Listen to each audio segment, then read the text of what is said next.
Bienvenue dans la présentation du jeu Pritz. Ce jeu a été développé en collaboration avec l'axe de recherche Albassim de la Haute École d'Ingénierie et de Gestion du canton de Vaud et de la Haute École de Santé Vaud. Il a pour but d'accompagner les cours portant sur les droits des patients enseignés à l'ESAV. Le joueur prend le rôle d'un soignant et ses objectifs sont de répondre aux besoins du patient tout en respectant ses droits. L'idée est de sensibiliser les étudiants aux droits des patients en leur donnant un avant-goût des situations auxquelles ils pourraient être confrontés lors de l'exercice de leur profession. Ce jeu sera utilisé dans un premier temps par une centaine d'élèves de l'ESAV et pourra être utilisé en présentiel ou à distance. Cette présentation se découpe en 3 parties. Une démonstration du jeu, comment celui-ci est-il intégré dans un scénario pédagogique, et la gestion du contenu. Commençons par la présentation du jeu. Lorsqu'on accède à la simulation, on arrive sur une page d'accueil avec un ensemble de vignettes.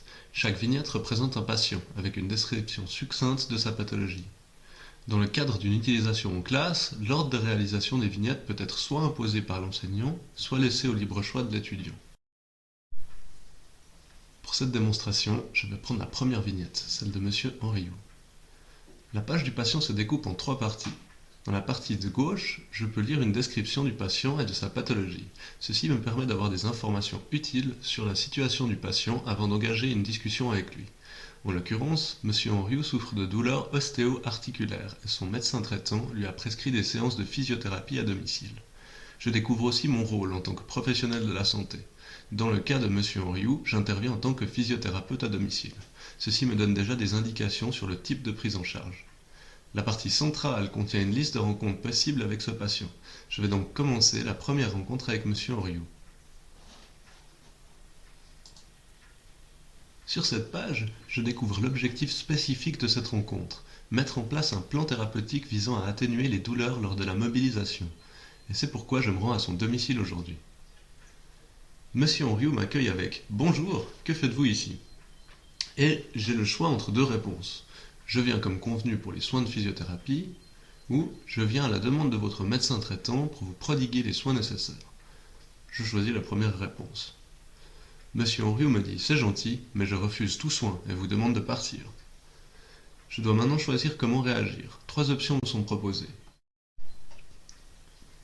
Votre médecin vous a prescrit des séances de physiothérapie, c'est dans votre intérêt et vous êtes obligé de les accepter. En ordre, je peux partir, mais je vais devoir informer votre médecin. Je prends note de votre refus et le respecte, toutefois, je suis tenu de vous expliquer les conséquences de ce refus pour votre santé. Il me semble que je me trouve face à une situation de refus de soins, mais je ne suis pas sûr de savoir comment gérer ceci. Je vais consulter les documents à disposition pour voir si je trouve plus d'informations sur comment agir dans ce type de situation.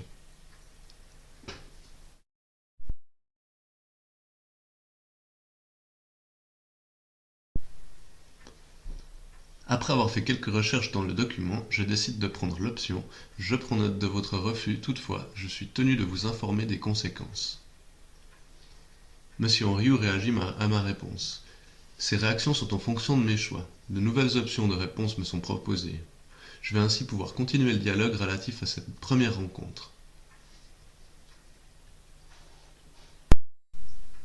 Dans la suite du dialogue, l'étudiant sera confronté à de nouveaux choix, lui permettant de mettre en place le plan thérapeutique avec M. Henriou. Lorsque le dialogue relatif à cette première rencontre est terminé, je peux revenir à la page d'accueil de M. Henriou. La réalisation du premier dialogue a débloqué une première série d'exercices. Il y a différents types d'exercices, des questions à choix unique, des questions à choix multiples et des questions ouvertes. Ce sont les enseignants qui peuvent déterminer le type et le nombre d'exercices à réaliser après un dialogue. Par exemple, les motivations juridiques de mes choix. Pour quelles raisons je n'ai pas informé son médecin traitant? Des questions générales sur les bases juridiques du refus de soins. Ou des textes permettant de discuter des avantages et des inconvénients de certaines prises de position, dans ce cas par rapport à l'information à la famille et du refus de soins. La réalisation d'exercices débloque des nouveaux dialogues, ainsi après y avoir répondu, l'étudiant peut s'engager dans un nouveau dialogue avec le patient. Après avoir présenté un aperçu de la simulation qui sera proposée aux étudiants, je vous propose de discuter d'une part de quelques choix de conception du Serious Game et d'autre part des modalités prévues pour son intégration dans un scénario pédagogique global. Une simulation est une reproduction de la réalité. Lors du développement d'une simulation, il faut se poser la question de quelle est la réalité qu'on cherche à reproduire. Au final, par cette simulation, nous cherchons à créer l'immersion par la reproduction d'une situation professionnelle. Comme on peut le voir sur cette page, il y a une recherche de fidélité cognitive plutôt que de fidélité sensorielle. La fidélité sensorielle aurait été de chercher à reproduire la réalité visuelle et auditive de la relation avec le patient.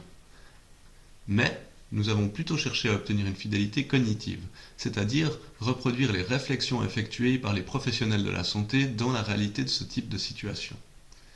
Pour ne pas sortir de l'immersion, comme dans la réalité, il n'y a pas de feedback sur ce qui est juste ou faux. Le débriefing sera réalisé hors simulation. Du point de vue de l'utilisation des leviers ludiques, nous n'avons pas cherché à développer un jeu mais une simulation.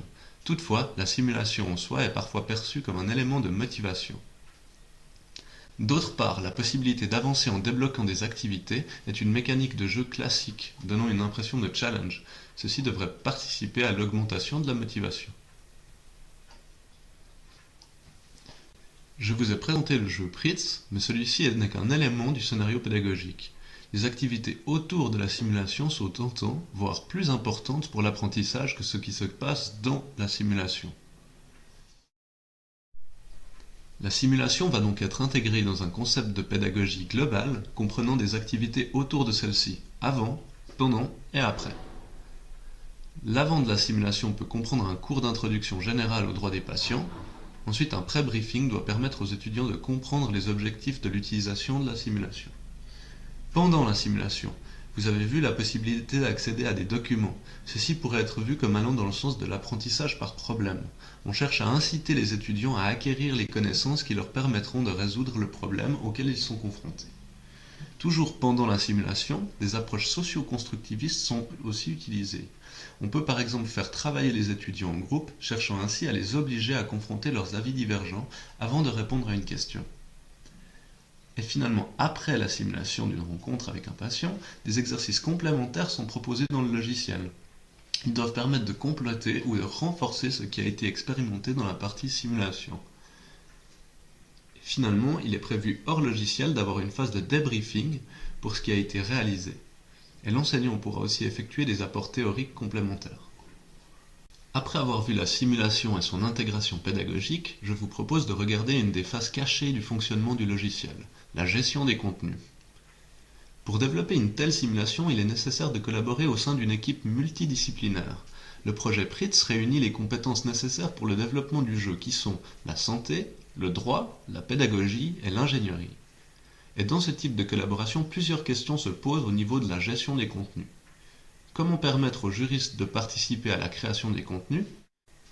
Comment permettre aux enseignants d'adapter le contenu en fonction de l'évolution des objectifs pédagogiques ou de l'évolution du droit? Afin de faciliter la collaboration entre enseignants, juristes et informaticiens, nous avons développé un système auteur, permettant à des non-informaticiens d'effectuer la gestion de contenus complexes. Pour éditer le contenu, les enseignants peuvent passer le jeu en mode édition. On voit maintenant apparaître des possibilités d'édition du contenu directement dans l'interface de jeu. Par exemple, pour modifier le texte présentant le contexte thérapeutique de M. Henriou, il suffit de cliquer sur le petit bouton d'édition. On peut maintenant éditer le texte. Par exemple, je peux rajeunir M. Henriou en le passant de 85 à 75 ans. Les mêmes solutions permettent l'édition de contenus plus complexes, comme les dialogues.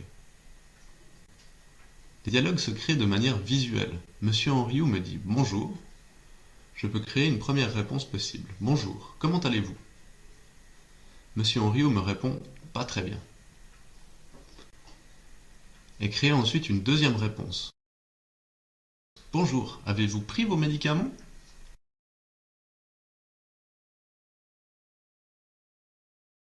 Il est possible de continuer comme ça en ajoutant des choix et rendre ainsi le dialogue de plus en plus complet.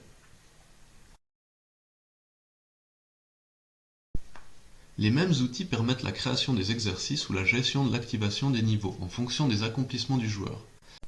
L'expérience de création Pritz nous a montré que de telles solutions simplifiées des contenus ont permis à des juristes non informaticiens, après un petit temps de formation, de créer des vignettes. Et ainsi, les enseignants ne sont plus dépendants des informaticiens pour l'introduction des contenus. Pour conclure cette présentation, il est à noter que le projet PRITS est soutenu par le Centre de compétences numériques de la HESSO et qu'il est utilisé comme use case dans le projet FNS Collab. Merci d'avoir suivi cette vidéo.